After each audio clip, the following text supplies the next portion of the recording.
시청자 여러분 안녕하십니까. 굿모닝 포커스 2부 오늘도 힘차게 시작해 보겠습니다. 넷플릭스, 마이크로소프트, 애플, 구글 전 세계 상위 1% 기업들이 성장한 성장 비법 바로 구독경제라고 하는데요. 서울벤처대학원 대학교 구독경제전략연구센터 전호겸 센터장님과 함께 이 얘기 한번 들어보겠습니다. 어서 오세요. 예, 안녕하세요. 전호겸입니다. 네. 구독경제 제가 말씀드렸는데 예전에는 일부 미디어 신문 구독 정도만 생각하다가 이제는 전방위 산업에 걸쳐서 이 구독경제라는 말이 쓰이기 시작했어요. 이런 모델을 도입해서 성공한 사례 좀 소개해 주시죠. 예. 최근에 가장 핫한 뉴스가 이제 컬리 소식이었는데요. 예. 컬리가 사실 혁신 스타트업 기업으로 굉장히 유명한 회사잖아요. 근데 그렇죠. 지금까지 사실 한 번도 월간 영업이익을 본 적이 없어요. 아, 그래요? 근데 23년 12월에 사상 처음으로 월간 흑자를 봤고요. 예. 그리고 이번 달, 그러니까 올해 1월에도 흑자를 봐서 아마 3월까지 흑자를 보면 1분기에 흑자가 나지 않을까 이렇게 보고 있고요. 그래요. 예, 그리고 컬리가 원래 이제 신선식품을 이제 새벽에 배송하는 네. 샛별 배송으로 굉장히 유명한 회사인데요. 그렇죠. 근데 이 회사 같은 경우에 워낙 잘 되다 보니까 작년에 네. 기업 공개를 할 거라고 했었는데 네. 이게 못했잖아요. 못했죠. 왜냐하면은 네.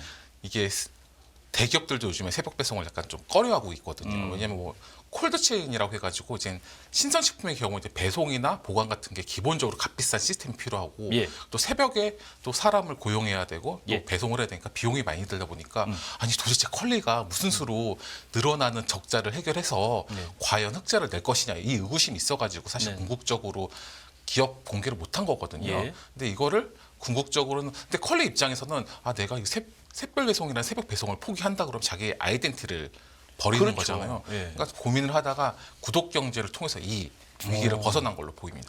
그럼 구독경제 모델을 컬리가 어떻게 적용한 겁니까? 그러니까 우선 컬리의 흑자는 크게 보면 비용 절감인데요. 예. 이걸 보면 이제 2023년 이제 컬리가 지출한 판관비를 이제 3분기 누적 기준으로 보면 예. 5,737억 원 정도인데요. 이걸 비용으로 썼다고 그죠? 예, 맞습니다. 예. 이 전년 대비 한 269억 원, 약 270억 원 정도 감소한 수치거든요. 네. 그러니까 이 정도 마케팅 비용이 줄었죠. 이제 컬리는 스스로 자평하기를 예. 작년 8월에 시작한 유료 구독 멤버십인 컬리 멤버스의 효과가 났다. 이렇게 보면서 유료 구독 멤버십. 예, 맞습니다. 예.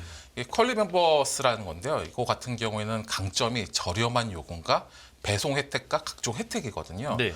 그러니까 지금 컬리 멤버스 같은 경우에는 월 구독료가 1,900원이에요. 근데 우리가 가장 많이 쓴 로켓와우 클럽. 예. 혹시 로켓와우 쓰시나요? 씁니다. 저도 저도 클럽 회원님. 그게 4,990원이거든요.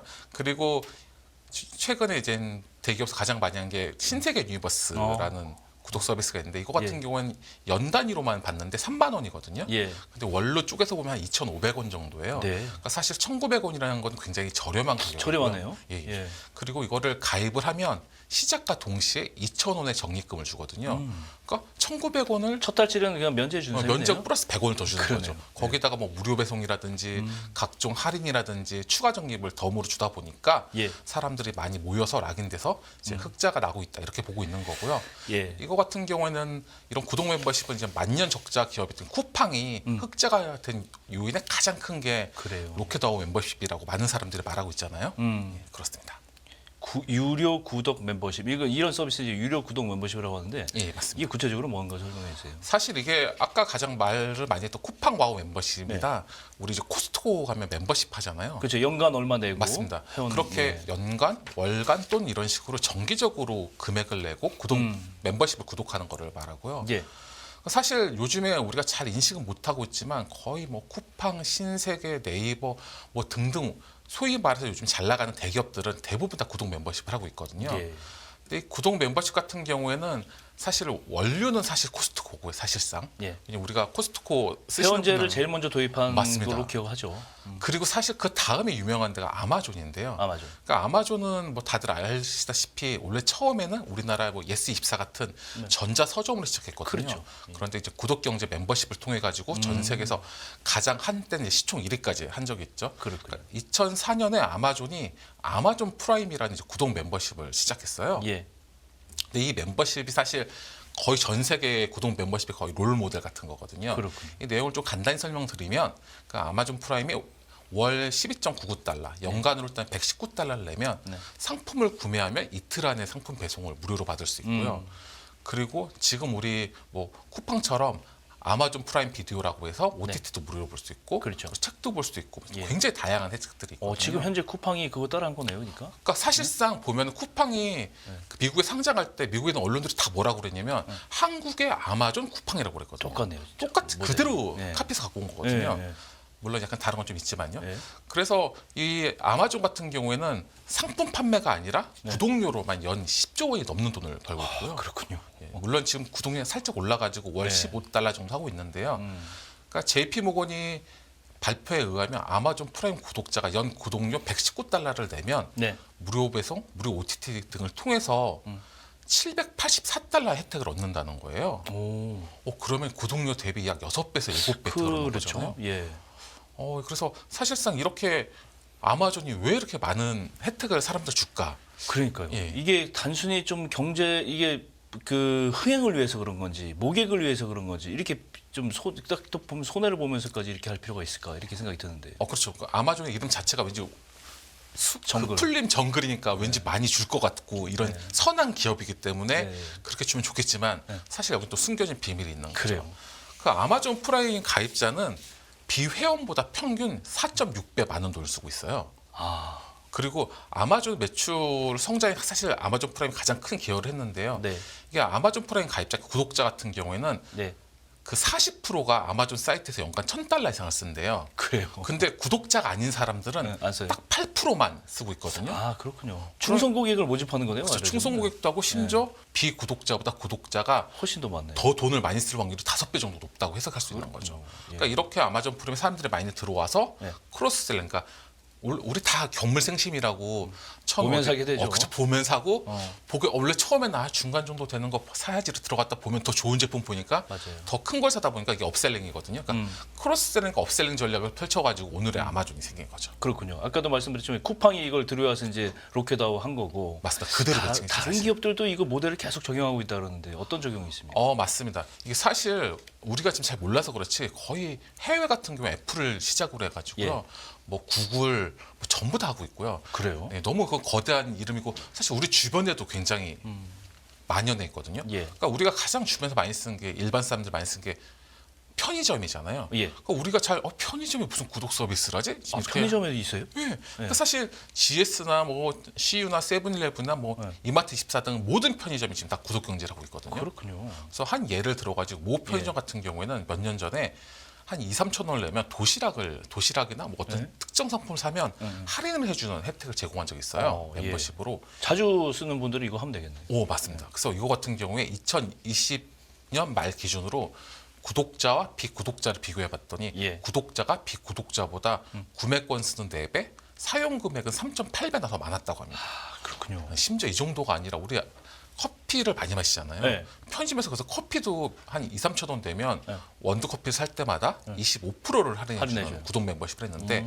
이때 당시에 비가입자, 그러니까 구독하지 않는 사람은 평균 5.7잔, 5잔 정도를 마셨는데 네. 구독가자는 몇 잔 정도 마신지 아세요? 그렇군요. 한 30. 몇 배 더 마십니까? 38.6잔이니까 이거 지금 약간 좀 그러네요. 이해는 안 가는데 한 6배, 7배. 7배 정도 예. 소비를 많이 하는 거예요. 아, 그렇군요. 그래가지고 이러다 보니까 재미난 현상이네. 이거. 예, 그래서 편의점에서 2020년, 그러니까 2019년부터 이거를 해보니까 너무 성공 케이스가 많다 보니까 이제 편의점에서 더 이 생각이 더 진화를 해가지고 예. 이런 식으로 무제한으로 해줄 게 아니라 예.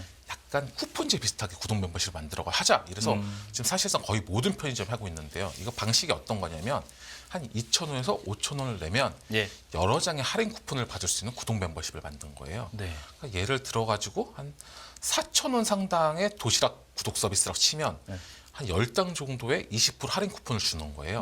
그럼 5,000원짜리 도시락을 많이 사 먹으면 네. 4장만 사 먹어도 우리가 4,000원 본인이 낸 그 금액 좀 이상을 넘어가네 받잖아요. 이제 그때부터는. 그렇죠. 그러다 보니까 사람들이 많이 하는데 우리 이제 보통 거리 막 가면은 가장 많이 보는 게 뭐 불황이다 보니까 뭐 사장님이 미쳤어요. 뭐 할인 80%, 90% 막 이렇게 나오잖아요. 예, 예. 근데 사실 그게 할인율이 아니라 우리가 살 확률이잖아요. 그렇죠. 사실 할인율이 100%면 100% 사잖아요. 왜냐하면 거의 무료니까. 예.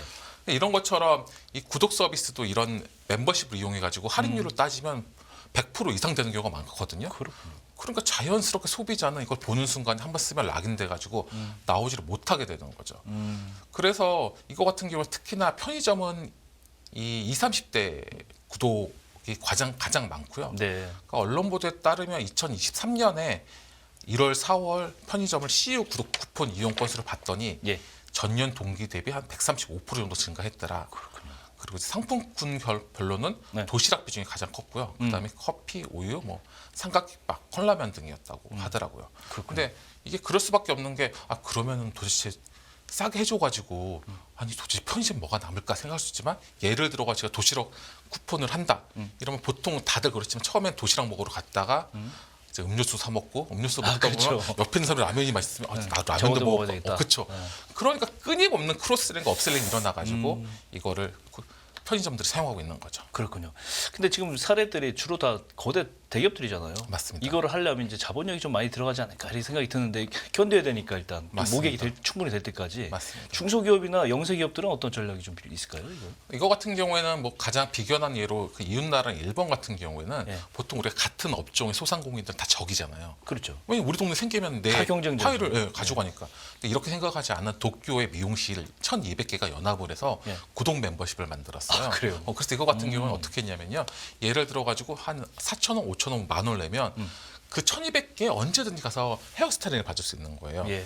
그럼 헤어스타일링 받아서 뭐 하는데? 이렇게 생각할 수 있지만 사람들이 보통 헤어스타일링 받으러 가면 머리를 염색해볼까? 머리를 펌을 해볼까? 마찬가지네요. 이것도. 그래서 계속 끊임없이 돈을 더 쓰거든요. 네. 그리고 이게 워낙 그 주변에 1,200개면 도쿄에 웬만한 데 오다 가다 보니까 오다 가다 하게 되는 거죠. 그러니까 더 훨씬 많은 매출이 생기게 되는 거죠. 자주 가게 되고 예. 사람들이. 이런 식으로 업종별로 한 경우도 있고 지역별로 한 경우도 있는데 네. 도쿄 신주쿠 같은 경우에는 월 500원, 500엔, 우리나라 돈으로 한 4,500원 내면 그 지역에 있는 뭐 커피숍이라든지 맥주집에 가서 맥주나 커피나 차 같은 경우는 하루에 한 잔씩 무료로 마실 수 있거든요. 그렇군요. 근데 이거 같은 경우에는 아까하고 비슷한 건데요.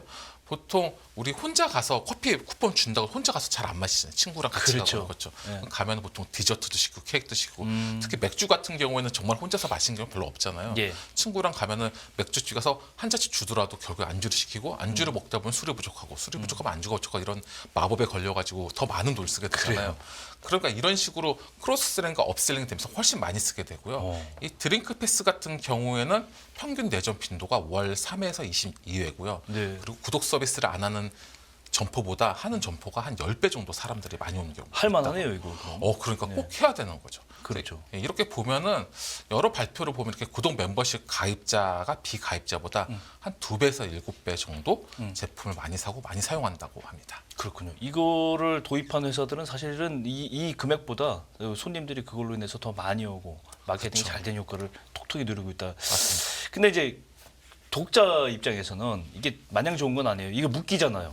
예? 묶여서 맞습니다. 예를 들면 유튜브 프리미엄 어디 가격 올린다고 최근에 올렸잖아요. 올리는데 끊을 수가 없잖아요. 예? 한국만 또 이게 맞습니다. 특히 올렸다 그러고 이게 BMW 같은 경우는 이 열선 시트 이게 앉으면 따뜻해지는 거 그것도 예. 유료 보니까 제 금액을 보니까 월 24,000원에 예. 앞좌석에는 열선 시트 이용하시겠습니까? 이게 있더라고요. 보니까. 맞습니다. 야 이거 되게 참 어떻게 보면 어이가 없고 약간 생뚱맞은 것 같은데. 맞습니다.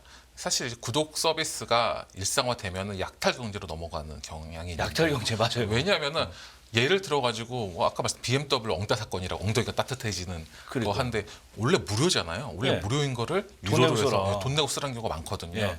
만약에 모든 자동차 회사들이 다 이런 식으로 하면 우리 꼼짝없이 한겨울에 따뜻하려면 월 23,000원을 내야 되잖아요. 차는 사고 맞습니다. 또 사용료 또 내고 맞습니다. 그래서 이게 약간 이슈가 있어가지고 결국 안 하긴 했는데요. 안 하게 됐어요. 예, 다행이네요. 다행이죠. 근데 하지만 제가 봤을 때 시간 문제라 보고 있고요. 예. 그리고 예를 들어 아까 말한 유튜브 같은 경우에도 우리나라 같은 경우에는 작년에 42% 넘게 올렸거든요. 그러니까요. 근데 사실 그 영국 같은 경우에는 영국보다는 우리나라가 한 5배, 미국보다는 한 2~3배 정도 더 올린 거예요. 그래요. 근데 사실 우리 입장에서 유튜브 프리미엄 안 쓰면은 딴 거 쓸 게 없잖아요. 없죠. 그러니까 사실상 독점을 하고 있는 기업이 결국엔 구독경제 마지막 1등이거든요. 그 기업이 하고 싶은 대로 다 할 수 있는 거예요. 왜냐하면 다른 거를 선택할 수 없기 때문에 네. 그렇기 때문에 사실상 우리가 이런 구독경제 관심을 가져야 되고 뭐 정부나 국회에서 이런 구독경제 관련돼서 컨트롤할 수 있는 법을 만들어야 되는데 지금 미비한 상태죠. 그렇죠. 애석하게도 지금 구독 경제에 그 치고 나가는 기업들은 대부분 독점 기업들이에요. 맞습니다. 예. 다 1위 기업들 절대적 다 시장 점유율을 기록하는 맞습니다. 업체들이고 또 독자들이 따라할 수밖에 없어요. 그렇죠. 이게 만약에 중독이 돼 버리면 그렇죠. 돈은 내라는 대로 계속 낼 수밖에 없는 무조건 내야 됩니다. 무조건 내야 돼요. 예. 이거 진짜 어떤 방지법이 좀 필요할 것 같은데요. 그래서 미국 같은 경우는 사실 강제 구독 금지 법이 발의가 됐거든요, 벌써. 근데 우리나라 같은 경우 아직 정부나 국회에서 관심이 없어가지고 예. 약간 손 놓고 있는 상황이죠. 아니 그러다 보니까 유튜브가 우리나라만 이렇게 구독량 왕창 그렇죠. 올려도 아무 소리 못 하고 있는 거잖아요, 지금. 사실 뭐 유튜브뿐만 아니라 지금 줄줄이 뭐 OTT 등도 다 줄 서 있고요. 예. 지금 다른 우리가 시간이 짧아가지고 많이 설명 못했는데요. 지금 전방위적으로 구독 서비스가 굉장히 많기 때문에 네네. 아마 이것만 설명해도 아마 다음에 한 회를 하더라도 시간이 부족할 것 같습니다. 한 번 더 나와주시죠. 알겠습니다. 예, 구체적인 사례들을 또 계속 들어보고 싶습니다. 예, 감사합니다. 전호겸 서울벤처대학교 대학원 대학교 센터장님 오늘 말씀 감사합니다. 예, 감사합니다. 네.